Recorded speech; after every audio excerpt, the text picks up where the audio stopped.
after 9/11, you used that magic word Islamic terrorism, and all humanitarian rights were waved aside. You could do whatever you like with the people, provided you could term them as Islamic terrorists. And this is exactly what Narendra Modi is doing. This near genocide which he's about to commit, he's blaming it on Islamic terrorism, hoping that he'll get away with it. And that's why it's important for us to communicate with the Western world and civilized world and tell them what is happening. That's why we're telling them, send your own observers and find out what's happening. Terrorism has nothing to do with any religion. And my other fear is that India, for whatever is happening in Kashmir, will blame on Pakistan. Last February, there was a Kashmiri boy who blew himself up on an Indian military convoy. The parents of the boy said that he was radicalized by the security forces on some checkpoints or something. Nothing to do with Pakistan. Yet Pakistan was immediately blamed for it. Once a conflict starts between two nuclear armed countries, and I told the Indian public too on television, I said it will go beyond me, my hands, or your Prime Minister's hands once it starts. Who knows where it's going to end up?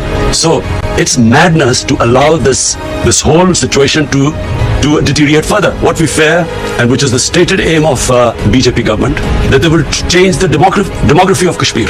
To change the demography of an occupied piece of land is against the 4th Geneva Convention. It's considered a war crime. That unfortunately, India today is governed by a racist, a Hindu supremacist, a party, RSS, which was banned in India 2 or 3 times as a terrorist organization. RSS was responsible for the assassination of Mahatma Gandhi. Prime Minister Narendra Modi, who is a life member of RSS, was responsible for the pogrom which took place in Gujarat, where 2,000 people were butchered. They do not believe in the Nehru, Gandhi, secular, plural Indian society. India is changing, has changed in the 6 years. I know India. I have friendships. I know through cricket. I know the India of Nehru and Gandhi, and I know what is going on now. So I'm alarmed, and I think the world leaders need to know. I've spoken to the world leaders. I've spoken to President Trump. I've spoken to Boris Johnson. I've spoken to the Muslim leaders.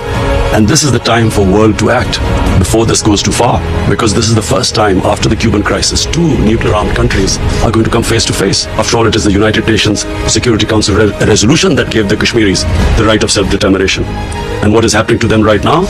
Responsibility lies on the United Nations too. And also, I think finally of the world leaders, the big countries, the powerful countries, I would urge them to look beyond big markets. If this thing goes wrong, the effects will go way beyond the borders of the subcontinent. And this obsession with big markets and trade and all that, I mean, this is serious. So it's important for us to tell the world, and I know now that at least everyone knows. I've apprised all the major world leaders of the situation in Kashmir. And as time goes on, and I fear that this is going to end up in a massacre, at least we will be able to tell the world community. And if India blames Pakistan for this, then at least the world would know about it.